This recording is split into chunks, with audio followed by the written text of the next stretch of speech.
Media మిత్రులందరూ కూడా print and electronic media photo video జర్నలిస్టులు అందరికీ పేరు పేరు నమస్కారం.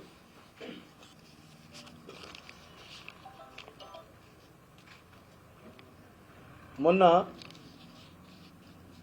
ట్యాంక్ బండ్ మీద వెళ్తూ ట్యాంక్ బండ్ చూసి యాక్చువల్గా ట్యాంక్ బండ్ అందులో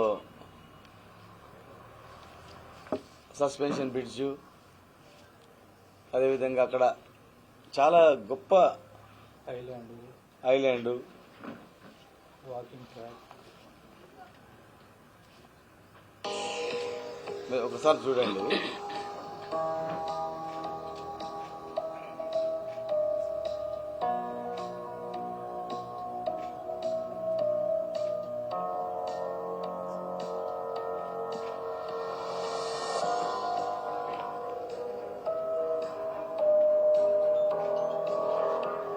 అంటే ఇంత అద్భుతంగా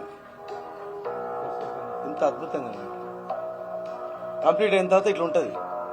ఫారిన్లో ఉన్నట్లుంటుంది. ఒక ఫారిన్లో ఉండే మాదిరిగా ఉంటుంది అనమాట. బాబు అది బంద్ చేసి తీసి నాకు అందించి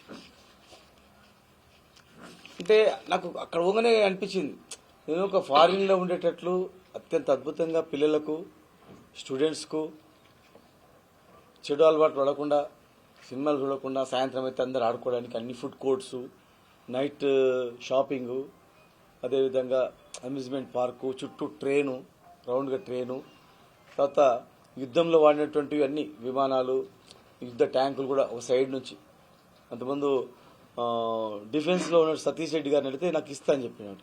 అవన్నీ చెరువు కట్ట సైడు యుద్ధంలో వాడినటువంటివన్నీ మిజైల్స్ అవన్నీ తెచ్చిపెట్టడము.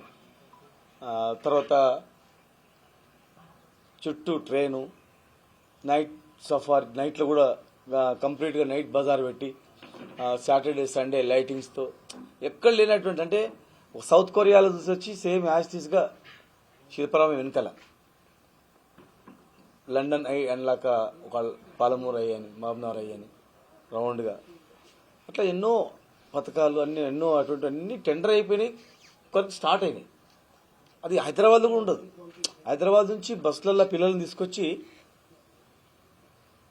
చూపించిపోయేటోళ్ళు. 5-6 జిల్లాలు సాటర్డే సండే అంటే పూర అట్లా కిచకిచలాడేది. అట్లా వేల మంది వచ్చి మహబూబ్నగర్ ప్రతిష్టను పెంచుతూ ఎంతోమంది వేల మంది వస్తే గిరాకీ పెడతారు, ఇక్కడ బిజినెస్ కూడా పెరుగుతుంది, డెవలప్ అవుతుంది అని ఎంతో కష్టపడి ఒక సౌత్ కొరియాలో ఉన్నటువంటిది, ఇంకోటి లండన్లో ఉన్నటువంటిది, ఇంకోటి వేరే దేశంలో ఉన్నటువంటి ఒక టోటల్గా అమ్యూజ్మెంట్ పార్కు, అట్లా రకరకాలు తీసుకొచ్చి ప్లానింగ్ ఒక ఇంకా 2 years అయిపోయేది.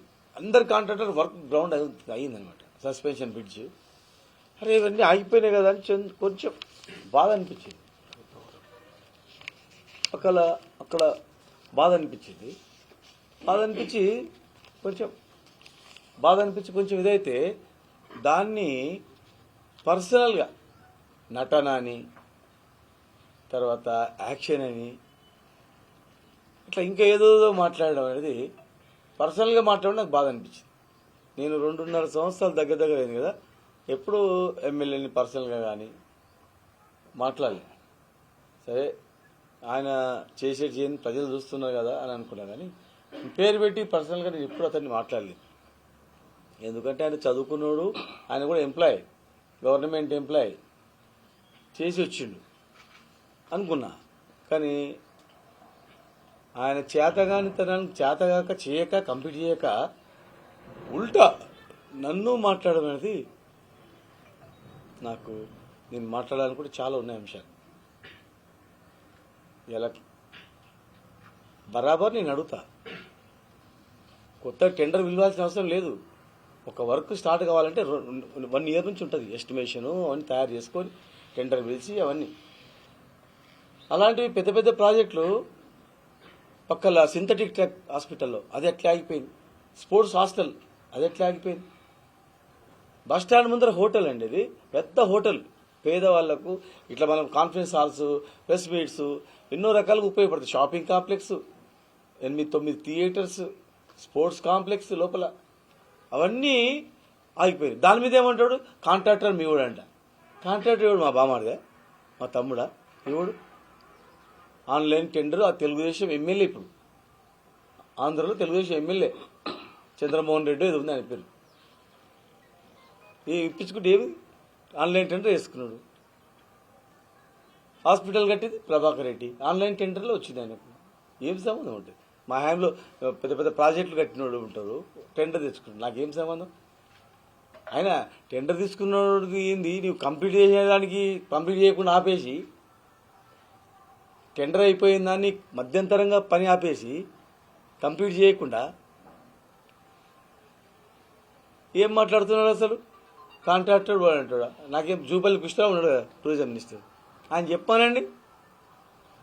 ఎవరు కాంట్రాక్టర్ అడగమని చెప్పండి. కాంట్రాక్టర్కి ఏమైనా సంబంధం ఉంటుందా అసలు? ఏంది మా వాడు కాంట్రాక్టర్ అనుకో, మా బామ్మడిది అనుకోని, చంద్రమోహన్ రెడ్డి ఎమ్మెల్యే మా బామ్మడిది అనుకోని, దృష్టిలో మా తమ్ముడు అనుకో, అయితే ఏంది కంప్లీట్ చేయవా? సంబంధం లేని మాట లేదా, ఆయన వాడు మాకు సంబంధం లేదు, అది కంప్లీట్ చేయవు. హాస్పిటల్ కట్టిన సూపర్ స్పెషాలిటీ, చాలామంది ఇప్పుడు హార్ట్ అటాక్ వచ్చి చనిపోతున్నారు, హైదరాబాద్ పోయి క్యాన్సర్ వచ్చి చనిపోతున్నారు. సూపర్ స్పెషాలిటీ హాస్పిటల్ టెండర్ విలువాల, బిల్డింగ్ నేను కట్టేసిన, బిల్డింగ్ అయిపోయిన తర్వాత టెండర్ విలువ దాదాపు 570 కోట్ల వర్క్స్ అవి, ఇంకా థియేటర్స్, చాలా సూపర్ స్పెషాలిటీ. అవన్నీ క్యాన్సర్ స్కానింగ్లు, ఎంఆర్ఐలు, రకరకాలు ఉంటాయి అవన్నీ. దాన్ని కంప్లీట్ చేయమంటే టెండర్ విలువమంటే ఈ బస్టాండ్ ముందర తప్పు ఇది కట్టుడు అంటాడు. ఎవరైనా బస్టాండ్ ముందర తప్పు, రైల్వే స్టేషన్ ముందర హాస్పిటల్ కట్టడం తప్పు అంటే ఏందది? అర్థం ఉందా? బస్టాండ్లో ఉన్న పేదోడు బతకాలని నేను కట్టిన, రైల్వే స్టేషన్ దిగి తొందరగా వచ్చి బతకాలని కట్టిన, హాస్పిటల్కి కూడా పాము కరిస్తే దాన్ని మనం బస్టాండ్లో దిగి బతకాలని బస్టాండ్ నుంచి ఆ ఎలివేటర్ ఎక్సలేటర్ కూడా శాంక్షన్ చేసిన, టెండర్ కూడా అయిపోయింది, అది కూడా ఫుట్ ఓవర్ బ్రిడ్జ్ కూడా చేసిన. నువ్వు అది పనులు ప్రారంభించకుండా ఎవరైనా ఏదైనా డెలివరీ ఉంటుంది ఇమ్మీడియట్గా హాస్పిటల్ తీసుకుపోమంటే బస్సులో వస్తే దాని మంది బతకాలని చెప్పి కట్టేసింది. ఊరు బయట కట్టాలంట, ఊరు బయట కలెక్టరేట్కు నా ఇంటికి ముడి పెడతారు. కలెక్టరేట్ ఏమన్నా నా ఇల్లు ఏమన్నా అడవిలో ఉందా? హైవేలో ఉంది. దానికి దీనికి ఏం సంబంధం? అక్కడ ఇక్కడ 100 ఆఫీస్ 40 ఆఫీసులు వేరే వేరు ఉన్నాయి, ఒక దగ్గర ఇంటిగ్రేటెడ్ పెట్టాలి, ఒక మనిషి వస్తే అన్ని ఆఫీసులు అన్నీ ఉండాలని కట్టినాం. ఇక్కడ 45 కోట్లతో హాస్పిటల్, ఇది కలెక్టరేట్. మరి హాస్పిటల్ 1000 కోట్లది, 1000 కోట్ల ప్రాజెక్టు నడి సెంటర్లో తీసుకొచ్చి 1000 మంది పేషెంట్లు, 3000 మంది సిబ్బంది, అంత అద్భుతమైనటువంటి హాస్పిటల్ తీసుకొస్తే అడవిలో ఉండాలంటాడు. ముందర కట్టే షాపింగ్ కాంప్లెక్స్ ఎవరో టెండర్ వేసిందంటాడు. మన్నెంకొండ రోపే కంప్లీట్ చేయలేదు, మధ్యలో కాంట్రాక్టర్ వెళ్ళిపోయాడు. రూమ్లు కట్టలేపైనా లేదు, ఏసీ ఫంక్షన్ హాల్ కట్టినా స్లాబ్ వరకు వచ్చింది, ఆగిపోయింది. అక్కడ హోటల్ బ్రహ్మాండమైన హరిత హోటల్ G+1 స్లాబ్ వేసినా పారిపోయాడు. అవి కంప్లీట్ చేయమని అడుగుతున్నా నేను. కళాభారతి కట్టిన టౌన్ హాల్, దానిలో కుర్చీలు వేయాలంటే అది వేయట్లేదు. మార్కెట్ కట్టిన నేను గంజిలో 3 ఫ్లోర్లు, అది హోల్సేల్ రిటైల్ అవన్నీ, పైన షెడ్ రేకుల షెడ్ వేసి పుట్టింగ్స్ 4 ఫ్లోర్లకు అయిన పుట్టింగ్స్ చేసి పిల్లర్స్ చేస్తే రేకులు వాడేసింది అంతే. R&B దగ్గర మన మత్స్య కార్మికులకు, ఆరకటికలకు, కూరగాయలకు వాళ్ళందరికీ బ్రహ్మాండంగా షాపులు వేసినాం, బతకాలని, రోడ్ల మీద బతకొద్దు, షాపులలో ఉండాలి, అమ్మాలని చెప్పి. దాని మీద పైన షెడ్ వేసి గ్రంథాలయం అంటారు. అంటే టైప్ డిజైన్ గ్రంథాలయంకు సపరేట్ ఉంటుంది, బాత్రూమ్కు సపరేట్ ఉంటుంది, సులభ్ కాంప్లెక్స్ సపరేట్ ఉంటుంది, స్కూల్కు సపరేట్ ఉంటుంది, కాలేజ్ సపరేట్ ఉంటుంది, హాస్పిటల్ సపరేట్ ఉంటుంది. ఎవరైనా మార్కెట్లో గ్రంథాలయం పెడతారా? వేరే ప్లేస్ తీసుకొని కొని కట్టండి, గ్రంథాలయం కట్టండి. మెట్టుగడ్డ కంటే మార్కెట్ అది అంతే, తీసుకుంది. బాధ అనిపించదా? ఎంతో కష్టపడి మహబూబ్నగర్లో మెయిన్ రోడ్స్ అంతా అద్భుతంగా చేసినందుకు అన్ని కంపెనీలు వచ్చాయి. అంతకుముందు ఒక షోరూమ్ అని ఇక్కడ ఉండేదా, మల్టీనేషనల్ కంపెనీ. ఈ 9 సంవత్సరాల్లో అన్ని కంపెనీలు వచ్చినాయి, దారి పట్టినాయి. ఇట్లా హైదరాబాద్ పోతున్నాయి ఏమైనా కొనాలంటే ఇక్కడనే, బట్టలు కొనాలన్నా బంగారం కొనాలి ఇక్కడనే. బైపాస్ రోడ్ చేసినాం, ఇంకో బైపాస్ రోడ్ టీడీగుట్ట ఎక్స్ రోడ్ వరకు స్టార్ట్ చేసినాం.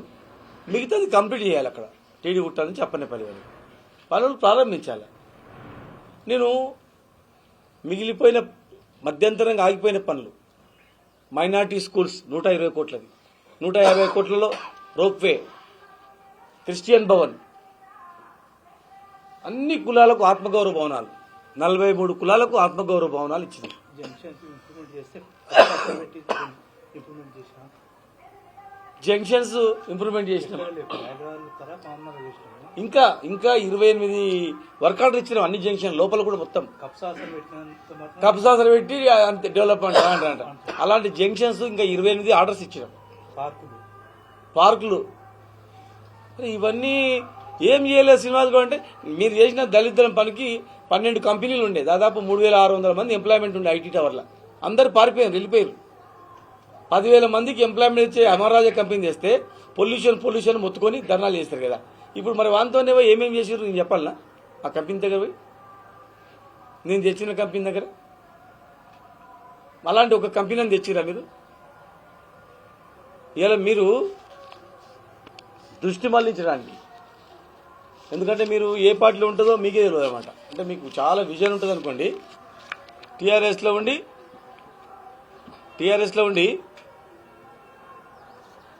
దాని మీద ఎలక్షన్ వస్తే బీజేపీలోకి పోయారు.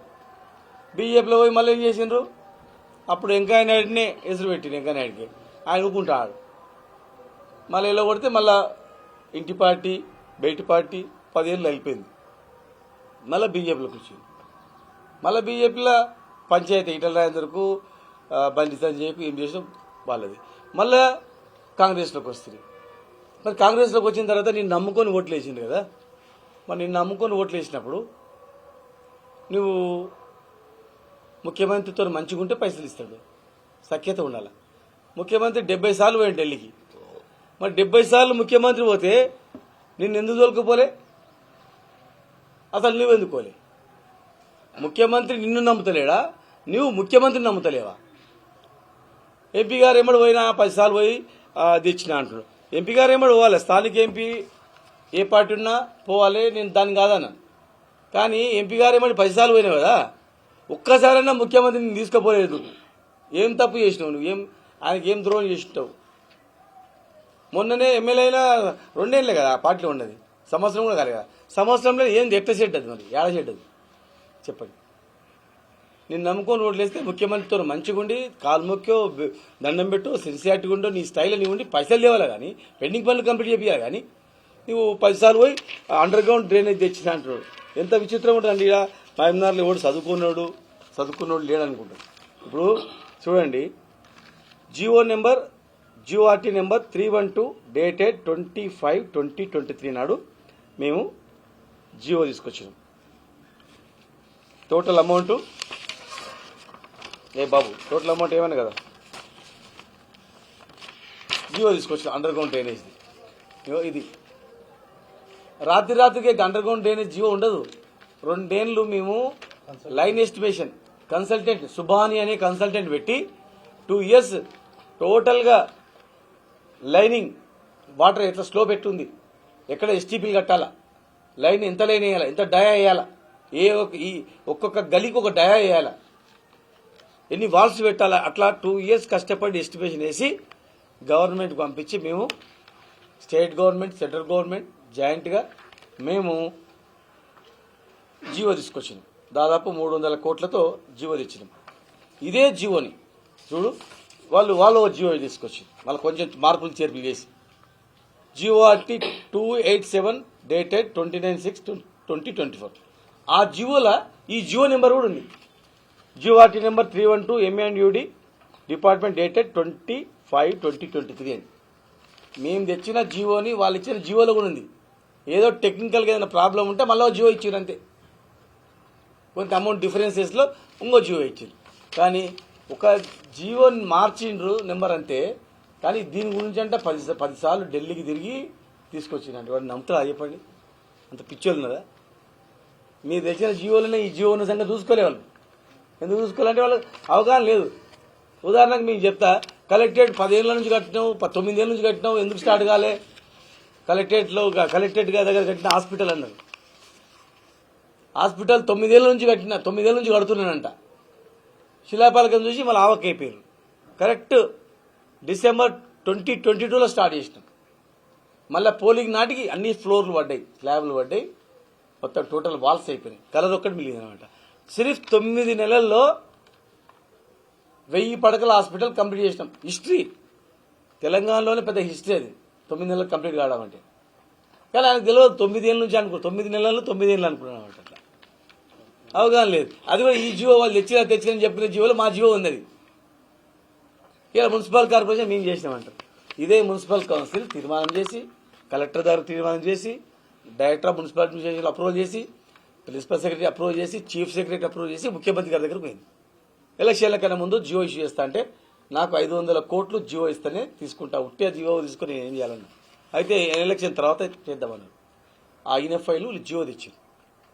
ఇవాళ అక్కడ ఇక్కడ పనులు అవుతున్నాయంటే మహబూబ్నగర్ అర్బన్ డెవలప్మెంట్ అథారిటీ నేను ఏర్పాటు చేసినందుకు గవర్నమెంట్ డబ్బులు పోకుండా ఆ లేఅవుట్ పైసలన్నీ ఇక్కడ జమ ఇక్కడ వస్తున్నాయి. మొత్తం టోటల్గా షాద్ నగర్ అవతల పక్కల నుంచి మొదలుకుంటే ఉమ్మడి జిల్లా ఉన్న మన పాత ఉన్నటువంటి జిల్లా మొత్తం ఎవరు లేఅవుట్ చేసినా పర్మిషన్ పైసలన్నీ అలా జమ అవుతాయి.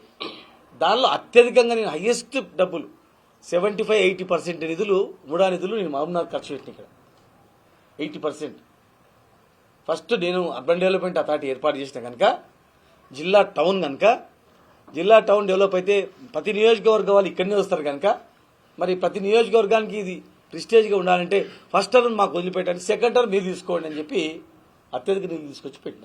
ఇప్పుడు ఆ నిధులతోనే డెవలప్ అవుతుంది. సో ఇదంతా ఇష్టం పెట్టి అసలు కథ ఏంటంటే వాళ్ళది టికెట్ల పంచాయతీ. మీరు చూడండి వాళ్ళది. నేను ఎమ్మెల్యే నిలబడ్డప్పుడు బీజేపీ మన ఎలక్షన్స్లో బీజేపీ ఎమ్మెల్యే కూడా బీఫామ్ వచ్చింది. ఎంతో టెక్నిక్గా బీఫామ్ తెచ్చుకున్నారు. ఇలా మేము మా కార్పొరేటర్లో ఎవరైనా రెబల్ వేసి ఉంటారు చూడు, రెబల్ వేసిన ఆయన కానీ ఏదైనా టికెట్ ఇవ్వకపోతే ఇంకో ఆయన వేరే చిన్న పార్టీతో తెచ్చుకుని ఉంటాడు, ఏదో party, local party, register party B form తెచ్చుకున్న ఆయన కూడా, అరే బాబు నువ్వు ఎందుకు అట్లా నష్టం చేస్తున్నావు, 20 మంది అప్లై చేస్తే ఒకరికే టికెట్ ఇచ్చేది, నువ్వు విత్డ్రా చేసుకో అంటే పాదమైన విత్డ్రా చేసుకోండి సార్, నేను బీఫామ్ తెచ్చుకున్నా, నేను నిలబడుతున్నారు. చిన్న కార్పొరేటర్కు మామూలు రిజిస్టర్ పార్టీ నుంచి బీఫామ్ తెచ్చుకుంటేనే వాళ్ళు విత్డ్రా అయితలేరు. మరి ఒక ఎమ్మెల్యే పోస్టుకు ఎమ్మెల్యేకు బీఫామ్ తెచ్చుకొని బీజేపీ బీఫామ్ తెచ్చుకున్న ఆయన కాంగ్రెస్కి ఏమని చెప్పిండు? మా అన్వాడలో బీజేపీ కార్యకర్తలు మొన్న కూడా చెప్పిండు. కావాలంటే వాళ్ళతో ప్రెస్ మీట్ పెట్టడానికి పెట్టిస్తా ఏమేమి చెప్పినది. వాళ్ళ దగ్గర రికార్డు కూడా ఉంది. మేము బూత్ కమిటీ బూత్ పైసలు ఏం మనసులో మేం వద్దు, మీరు కాంగ్రెస్కు సపోర్ట్ చేయండి అని అన్నారు. జాతీయ స్థాయిలో కాంగ్రెస్ బీజేపీ కొట్లాడి ఈ మహబూబ్నగర్లో బీజేపీ బీఫామ్లో తెచ్చుకుని ఆయన కాంగ్రెస్ చేయమని చెప్పడం ఏం రాజకీయం? మహబూబ్నగర్ రాజకీయం చెప్పండి. శ్రీనివాస్ గౌడ్ మహబూబ్నగర్ను అభివృద్ధి చేసిండా లేకపోతే డిగ్రేడ్ చేసిండా?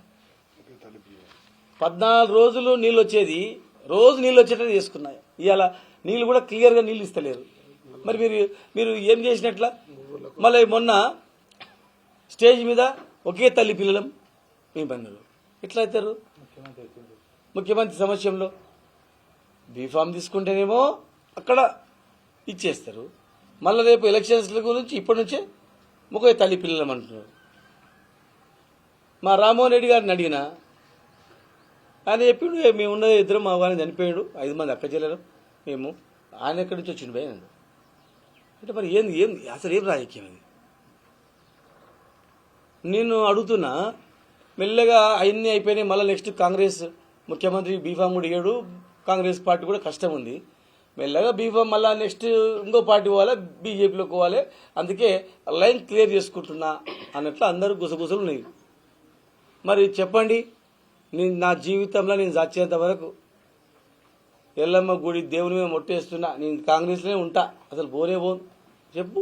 ప్రజలందరూ అనుకుంటున్నారు. ఇవాళ మీరు బీఫామ్లు ఎట్లిచ్చారండి? బీఫామ్లు ఎట్లిచ్చారు? కాంగ్రెస్లో ఏమంటారు చెప్పండి. కాంగ్రెస్లో ఉన్నటువంటి కార్యకర్తలు చూడండి.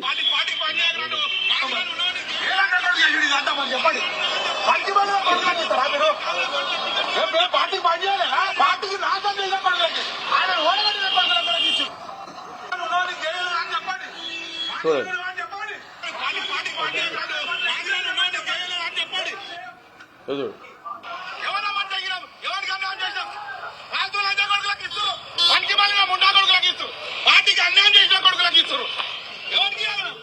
చూడు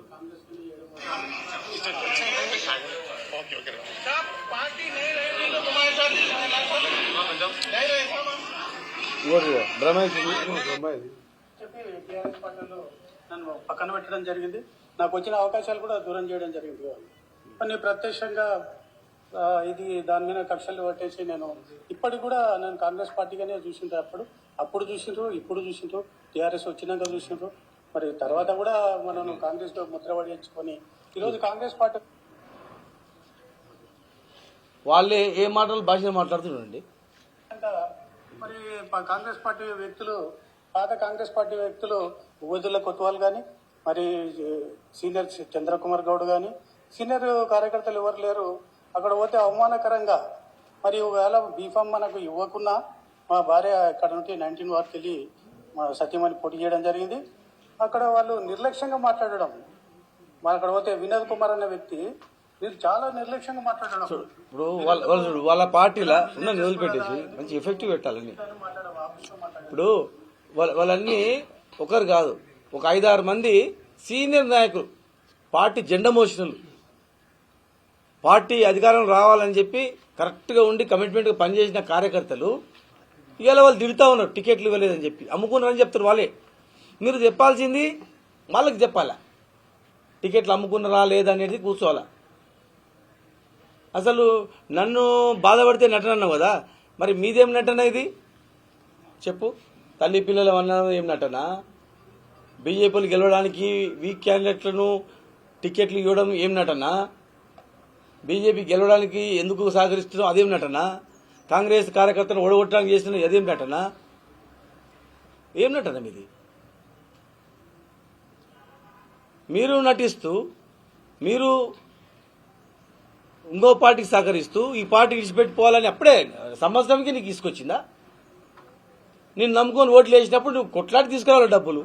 నీ సొంతం గురించి, నీ ఇగో గురించి గవర్నమెంట్తో కొట్లాడి పాలమూరుకు నష్టం చేస్తావా? నీ ఇగో గురించి ఆగిపోయిన పనులన్నీ అట్లే ఆపుతావా? నీ ఒక సమర్థవంతమైన ఒక వ్యక్తి ఉంటే ఎవడే కానీ పెండింగ్ పనులు ఆపరు, కంటిన్యూ చేసి కొత్త పనులు చేస్తారు. కానీ ఇదేం శాడిజం? పాత పనులు ఆపేస్తావు, కొత్త పనులని తీసుకురావు. ఏమంటే ముఖ్యమంత్రిని తిడతావు, గవర్నమెంట్ని తిడతావు, ప్రతిపక్షం వాళ్ళు మేము తిడతాం. నువ్వు పని తీసుకురా. మీ ముఖ్యమంత్రి గారు చెప్పిన 6 గ్యారెంటీలు అమలు చేపి ఎలక్షన్లో పోయి 4,000 పెన్షన్ ఎప్పుడు ఇస్తావు చెప్పు. మీ ముఖ్యమంత్రి గారు చెప్పిన తొలం బంగారం ఎప్పిస్తావు చెప్పు. కనీసం మేము కంప్లీట్ చేయకుండా మిలిచిపోయిన పనులను నువ్వు కంప్లీట్ చేయి. ఇక్కడ ఒక్కరికి ఇట్లా ఆగిపోయినాయి, మాకు బాధ అనిపించదా? మేము జిల్లా వాళ్ళం, మేము లోకల్ పక్కా. మా నాన్న సమాధి ఇక్కడనే, మా అమ్మ సమాధి ఇక్కడనే, మా చెల్లెళ్ళు, మా తమ్ముళ్ళు, మా కాందాని మేము ఇక్కడనే. మా వ్యవసాయము, మా మనుషులు మేమందరం ఇక్కడనే. మా ఊరి సొంత పుట్టిన గడ్డ ఇక్కడనే పక్కన, మా అత్తగారి ఇల్లు ఊరు పక్కనే, మా తమ్ముడు ఇక్కడనే, మా తమ్ముడు అత్తగారి పిక్క ఇక్కడనే, మా చెల్లెలు ఇక్కడనే, మా బావది ఇక్కడ, మేమంతా మా కాందాన్ అంతా ఇక్కడనే. మేమంతా మాకు లోకల్, మాకు ప్రేమ ఉంటుంది ఈ ప్రాంతం మీద. ఇరిగేషన్ డెవలప్ చేసుకోవాలి, కంప్లీట్ చేయాలి. పాలమూరు రంగారెడ్డి జిల్లా ప్రాజెక్టు 90% కంప్లీట్ చేసినాం, 10% కంప్లీట్ చేసుకోవాలి. నీళ్ళు తీసుకురావాలి, ఆ నీళ్లతో ట్యాంక్ బండ్ నింపాలి, అక్కడ చేపలు రొయ్యలు పెంపకం పెట్టాలి అని చెప్పి 30 ఫీట్లు 20 ఫీట్లు మొత్తం మట్టిని తీసినాం ట్యాంక్ బండ్ దగ్గర. మాకు బాధ అనిపించదా? ఎంత కష్టం ఉంది, ఎండలక వానలక కష్టపడ్డాం. కరోనా వచ్చినప్పుడు క్రేన్ సాయంతో ఒక్కొక్క చెట్టు క్రేన్తో పెట్టినాం. మెయిన్ రోడ్ మొత్తం 9-10 సంవత్సరాల చెట్లు తీసుకొచ్చినాం. ఒక 50 చెట్లకు ఒక లారీ, అంతే 50 చెట్లు అంతా ఎక్కడి నుంచో 100,000 కిలోమీటర్లు తీసుకొచ్చి పాతినాం. దానికి నీళ్ళు పోయి ఎండిపోతే మాకు బాధ అనిపించారా చెప్పండి? హైదరాబాద్ పోయి చాలా మంది చనిపోతున్నారు. అదే సూపర్ స్పెషాలిటీ అయిపోయింటే బతుకుతారు కదా పేదవాళ్ళు. డబ్బున్న వాళ్ళేమో ప్రైవేట్ హాస్పిటల్కి పోతారు. ఇంకోటి విచిత్రం ఏంటంటే ఏదో ఎన్ఎం కార్డు అంట, ప్రైవేట్ హాస్పిటల్కి పోతే ఓపీ ఉట్టేనే చూస్తారంట. కాకపోతే 1,000-2,000 బిల్లు టాబ్లెట్ రాస్తారంట, 5-6 టెస్టులు రాస్తారంట. ఒక హాస్పిటల్లో 4-5 టెస్టులు అంటే ల్యాబ్ టెక్నీషియన్ పోయి అడగండి ఎంత కమిషన్ ఉంటుందో. 1,000-2,000 టాబ్లెట్లు అంటే ఎంత కమిషన్ ఉంటుందో ఒకసారి అడగండి. మెడికల్ షాప్ మన దోస్తులు ఉంటే అడగండి ఎంత లాభం వస్తుంది. నువ్వు ఫ్రీ డాక్టర్ అని చెప్పి నీ కార్డు దిక్కుమలిన కార్డు ఇచ్చి ఆడకు పంపించి లేనిపోని అనుమానాలు డాక్టర్లు చెప్తే కొంతమంది చేస్తారు, అందరు చేస్తారని చెప్పను.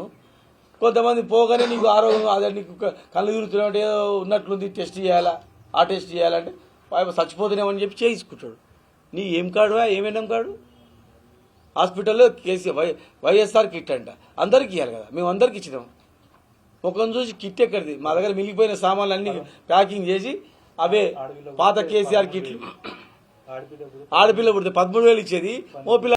మీకు ఓట్లు ఎందుకు వేసిండ్రు, ఏం హామీలు నెరవేర్చిండ్రు, ఒక ఉద్యోగం అని వచ్చిందా, 2 లక్షల ఉద్యోగాలు ఏమైనవి, స్కూటీలు ఏమైనవి, JN2 క్యాంపస్ తీసుకొస్తే ఇంజనీరింగ్ క్యాంప్ పాలమూరు యూనివర్సిటీలో ఎవ్రీ ఇయర్ కొత్త కోర్సులు వస్తుంటాయి, ఆటోమేటిక్ వస్తుంటాయి. మేము ఉన్నప్పుడు చాలా వచ్చింది, మేము చెప్పుకోలేవన్నీ. ఇంజనీరింగ్ లా అన్నీ వస్తాయి, యూనివర్సిటీ అయిన తర్వాత కోర్సులు అన్నీ వస్తాయి.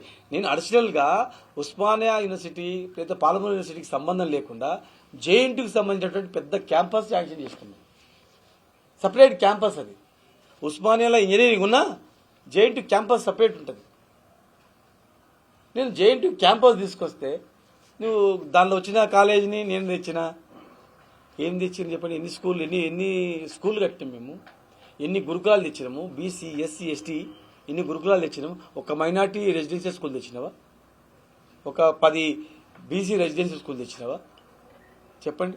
ఎన్ని డిగ్రీ కాలేజీలు తెచ్చినాం మేము, విద్యానిధి అని, తర్వాత లేదంటే ఏదో ఇంకా వేరే సంస్థ అని, కంప్యూటర్లని, బుక్స్ అని రకరకాలుగా.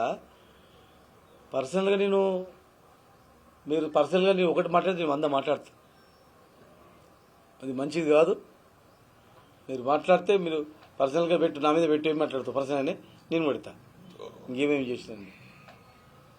అవన్నీ దృష్టి పెట్టకుండా మరల్చకుండా మీ కార్యకర్తలకు సమాధానం చెప్పి పో.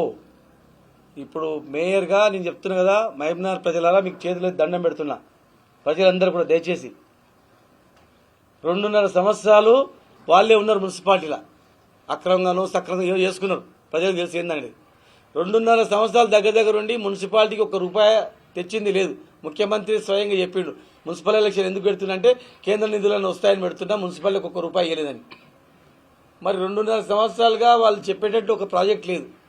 మళ్ళీ ఇప్పుడు మేయర్గా ఉన్నారనుకోండి, మొత్తం అరాచకం ఉంటుంది చూడండి. ట్యాక్సులు పెంచి పాడేస్తారు, కార్పొరేషన్ జియో వచ్చిందని ఆపుతున్నారు, ఫండ్స్ ఇచ్చేది లేదు, వాళ్ళు చేసేది లేదు, మొత్తం అరాచకం ఉంటుంది. ఎవడు ఇల్లు కట్టినా దోసుకుంటారు, చెప్తున్నాయి. మీద వాడి పీక్క తింటారు, ఏముండదు, వాళ్ళు చేసేది ఏముండదు. మళ్ళా మాకు ఓటు వేస్తేనే రేపు వచ్చే ప్రభుత్వం మాది కనుక, బీఆర్ఎస్ ఓటు వేస్తేనే, బీఆర్ఎస్ వ్యక్తి మేయర్గా డిప్యూటీ మేయర్గా స్టాండింగ్ కమిటీ చైర్మన్ ఉంటేనే ఇప్పుడు ముఖ్యమంత్రి గారితో మేము ఏ రకంగా కొట్లాడని తీసుకొస్తాం ఫండ్స్, టౌన్ ఇమేజ్ పోకుండా చేస్తాం. మళ్ళా 2 ఏళ్లలో మేము అధికారంలోకి వస్తాం. వచ్చినాక హైదరాబాద్ ధీటుగా తయారు చేస్తాం. మహబూబ్నగర్కు ఎయిర్పోర్ట్ శాంక్షన్ చేయించుకున్నాం. ఎయిర్పోర్ట్ అథారిటీ ఆఫ్ ఇండియా వచ్చి చూసిపోయింది, ఇన్స్పెక్షన్ చేసిపోయింది. మా దురదృష్టానికి ఆ గుట్ట అడ్డం వచ్చి పోస్ట్ పోల్ అయింది. వరంగల్తో పాటు ఈక్వల్గా మా దగ్గర అయ్యేది. అది జిఎంఆర్ కూడా మాట్లాడినాం, వాళ్ళ నిబంధనలకు అవసరం అనుకుంటే మీరే నడుపుకోండి దీన్ని. 150 కిలోమీటర్ల మీకు అడ్డం వస్తే అగ్రిమెంట్ ఉంటే మీరే నడుపుకోండి అని చెప్పి కూడా మాట్లాడినాం. ఒక ఎయిర్పోర్ట్ ఆంధ్ర, కర్ణాటకకు, గుల్బర్గా, రాయలసీమ అవన్నీ కూడా వచ్చేటట్లు మా విజన్ పెద్దది. మయూరి పార్క్లో కూడా ఉన్నటువంటి 2 ఎకరాల బర్డ్ ఎన్క్లోజర్, 800 రకాల పక్షులు వస్తాయి దానిలో. జంగల్ సఫారీ ఉంది. పత్తెపురం మైసమ్మ దగ్గర హోటల్ ఉంది, పెండింగ్ ఉంది, గవర్నమెంట్లో ఉంది. అది చూడండి, ప్రపోజల్ 15 కోట్లది ఫైనాన్స్లో ఉంది. అటువంటిది తెప్పియండి. ముఖ్యమంత్రితో కొట్లాడతావో ఏం చేస్తావో మాకు తెలియదు. నువ్వు అవన్నీ తెప్పియకుండా మమ్మల్ని అవమానపరిచేటట్లు అహంకారంతో నువ్వు మాట్లాడితే ఎవరేం పడం. నిన్ను ఎన్నుకున్నందుకు మహబూబ్నగర్కు దళిద్రం పట్టుకొని ఇంకిపోయింది మొత్తం టోటల్గా. మళ్ళీ ఇప్పుడు మేయర్కి పొరపాటున మీరు వేస్తే ఇలా 50,000 గజం ఉన్నది 10,000 కూడా ఎవడు కొంటలేడు మహబూబ్నగర్ టౌన్లో. మొత్తం వాల్యూ పడిపోయింది. 30 లక్షల ఎకరం ఉన్నది 5 లక్షలు కూడా ఎవడు కొంటలేడు. విశ్వాసం లేదు మీ మీద మీరు చేస్తారని చెప్పి. అధికారిక కార్యక్రమాల్లో నువ్వు పాల్గొంటారని గతంలో మీ జిల్లా అధ్యక్షుడు నిందించిండు. ఏమనుకుంటున్నావు, కాంగ్రెస్ బొమ్మ మీద ఎమ్మెల్యే కార్యక్రమాలకు వస్తారు ఏం సంగతి అని చెప్పి ఒక ఎమ్మెల్యే కూడా మీకు గట్టిగా మాట్లాడండి. ఇదేం పద్ధతి అని. మీ పార్టీ ఇష్టం, మీ కథ ఇష్టం. మీ ఒక్కరి నుంచి జిల్లా అభివృద్ధి అయిపోతుందంటే మేము ఊరుకోం. మీ ప్రవర్తన వల్ల నిధులు రాకుండా ఉంటాయంటే మేము ఊరుకోం. పిలిచిపోయిన పనులను కంప్లీట్ చేయకుండా ఏదో సాకు చెప్పి గడుపుతామంటే మేము ఊరుకోం. ఏదో స్వాతిముత్యం టైపు కమలాసన్ చేసినట్లు స్వాతిముత్యం చేసినట్లు నువ్వు చేస్తే వాడు నమ్ముతారు. మొత్తం ఇది జిరాక్స్ ఏది ఏమంటారు దాన్ని స్కాన్ ఎక్స్రే లాగా మొత్తం తెలిసిపోయింది అంతా. ఇప్పుడు నీ అడుగులు సూపు ఎక్కడ పోతుంది, నీ నటన ఎక్కడ పోతుంది అనేది కూడా తెలిసిపోయింది. పక్కా నెక్స్ట్ ఇక బీజేపీకి పోతాడు, అయిపోయింది రా. అందుకే వాళ్ళు గెలిపేది చూస్తున్నాడు. సూప్ అంతా అక్కడ ఉంది. అందుకే ఒక తల్లి పిల్లలము అది ఇదని ఢిల్లీకి పోయి తెచ్చినా 10 సార్లు పోయినా ఎవరైనా గవర్నమెంట్ ముఖ్యమంత్రి ఎంబడి పోతాడు, లేకపోతే మున్సిపల్ మంత్రి ఎంబడి పోతాడు, లేకపోతే ఇంకెవరైనా గవర్నమెంట్ తీసుకొని పోతాడు. గవర్నమెంట్లో ఏమైనా తప్పుంటే గవర్నమెంట్తో రిప్రజెంటేషన్ ఇస్తారు. గవర్నమెంట్లో ఏమైనా తప్పుంటే చీఫ్ సెక్రటరీకి పోయి ఇక హైదరాబాద్ ఏమైనా అన్యాయం జరిగింది న్యాయం చేయమని అంటారు. గవర్నమెంట్ మీద విశ్వాసం లేకపోతే కోర్టుకు పోతారు, కోర్టులలో వేస్తారు. మరి ఇప్పుడు ఏం జరుగుతుందో చూడండి. ఇప్పుడు నేను కేవలం బీజేపీ కాంగ్రెస్ కొంతమంది నాయకులు కలిసి నిజమైన బీజేపీ కార్యకర్తలకు కాంగ్రెస్ కార్యకర్తలకు అన్యాయం చేస్తూ వాళ్ళ వ్యక్తులను గెలిపించుకుంటూ ఇప్పుడు ఉన్నాయన బీజేపీ కోవడానికి అడుగులేస్తూ ఇవన్నీ డ్రామా చేస్తూ స్వాతిముత్యంలో కమలసన్ టైప్ నటన చేస్తూ నేను ఒరిజినల్గా బాధపడిన వ్యక్తిని నన్ను నటన అని చెప్పి మాట్లాడుతూ ఉన్నాడు. దానికి ఈ సమాధానం చెప్తున్నా, ఇది పద్ధతి కాదు. నువ్వు ఏం చేస్తావో తెలియదు, చేయించుకొని రా, లేకపోతే మేము ఎట్టి పరిస్థితిలో ఊరుకోము. ఎట్టి పరిస్థితి ఊరుకోము. మా ఆయనలో కేంద్రంతో కూడా మేము మంచిగా ఉన్నాం. కేంద్రంతో మంచిగా ఉండి కూడా భోత్పూర్ నుంచి అక్కడ చించోలు రోడ్డు ఒక లెటర్ తీసుకొని పోయినాం అంతే. తీసుకొని పోయి అక్కడ కేంద్ర మంత్రిని కూర్చొని 10 రోజులలో తీసుకొని వచ్చారు. కావాలంటే మహేశ్వర్ రెడ్డి ఎమ్మెల్యేని కానీ అక్కడ నరేందర్ రెడ్డి ఎమ్మెల్యేని కానీ వాళ్ళని తీసుకొని పోయినాం. అంతకుముందు అక్కడ ఇంకో తాండూరు ఎమ్మెల్యే కూడా తీసుకొని పోయినాం. తీసుకొని పోయి చేసుకొచ్చి పని స్టార్ట్ చేసినాం, నిధులు విడుదల చేయించినాం, బాజాబ్తా చేయించినామని చెప్తున్నాం. అది ఆ సహకారంతో కేంద్రం సహకారంతో మీరు చేయని దానికి అండర్ గ్రౌండ్ మేము తెచ్చిన దానికి జియో నెంబర్ మార్చుకొని నేను పోయి 10 సార్లు తిరిగి తెచ్చిన ఇట్లా వంగనే జియో ఏరాలు ఎస్టిమేషన్స్ అవన్నీ సబ్మిట్ చేయాలి. 2 ఏళ్ళు పడుతుంది ఏ ప్రాజెక్ట్ కైనా కూడా. కనుక దయచేసి ఇవన్నీ కంప్లీట్ చేయాలి. ప్రజలారా బీఆర్ఎస్ కోటేసి గెలిపేయండి, నాది భరోసా. ఈ గవర్నమెంట్లో కూడా నేను డబ్బులు లేదు చూడండి. మీరు ఈ ప్రభుత్వంలో కూడా నేను కొట్లాడైనా సరే, ముఖ్యమంత్రిని ఒప్పించైనా సరే, కొట్లాడైనా సరే నేను డబ్బులు తెచ్చి నగరాన్ని అద్భుతంగా తయారు చేస్తా. నెక్స్ట్ గవర్నమెంట్ రాగానే హైదరాబాద్కు ధీటుగా చేస్తా. హైదరాబాద్ నుంచి ఇక్కడ జనం రావాలి చూడడానికి అట్లా చేస్తా. నన్ను నమ్మండి దయచేసి, వాళ్ళ మాటలు నమ్మకండి. Thank you.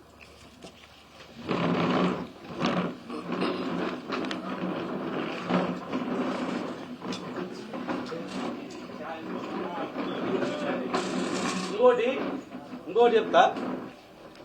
ఇంకొకటి ఇంపార్టెంట్ ఏంటంటే టికెట్లు ఇచ్చింది ఈయన పైరే చేసి వెనకల నటన కదా. డీసీసీ ప్రెసిడెంట్ దొబ్బిపడేసిన అంతా. ఎవరైనా పోతే మాకు తెలియదు డీసీసీ ప్రెసిడెంట్ బాగా ఏం తెలియదు, నాకేం తెలియదు, ఇచ్చింది డీసీసీ సంతకం ఎవరు చూడు డీసీ, మరి నాకేం తెలుసు అంటే ఆయన మీద దొబ్బి ఆయన తిట్టిపియాల డీసీసీని. అక్బర్ దొరికింది కదా పుణ్యానికి, నోరు లేని మనిషి అయిపోయా. ఆయన తిట్టిపియాల. ఆయన తిడుతుంటే కూడా ఆయన చెప్పాలి కదా, నేను లేని రాబోయే అని ఆయన చెప్పాడు. నేను డిస్టిక్ ప్రెసిడెంట్ కదా అట్లా చెప్పొద్దు అని చెప్పి వెనక నుంచి ఈయన చిట్టీలు రాసి ఇప్పియాలి, డీసీసీ ప్రెసిడెంట్ తిట్టిపియాలి. అంతే వాళ్ళ మీద పోవాలి, ఆయన మీద పోవాలి అంతే. అతని మీద అన్నీ వేయంటున్నారు. అన్ని పెద్ద నట సార్వభౌమ అనుకోరు. అది అంతా కమల్ హాసన్ కన్నా ఎక్కువ. కమల్ హాసన్ ఈయన చూస్తే ఆశ్చర్యపోతాడు, అబ్బో నాకన్నా పెద్దవాడు.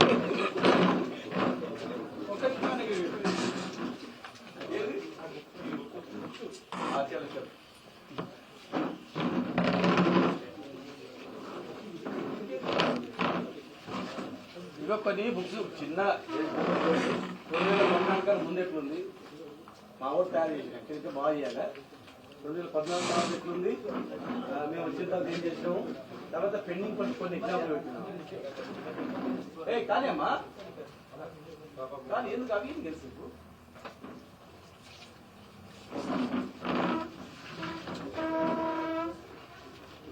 ప్రశ్నలు కూడా ఏంటి మంచి చిన్నది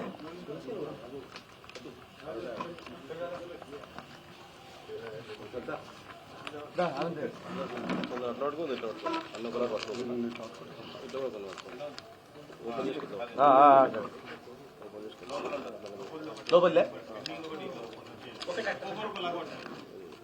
అట్లే పెడనే మధ్య మధ్య చల్ ఇట్లా పెట్టి సరిగ్గా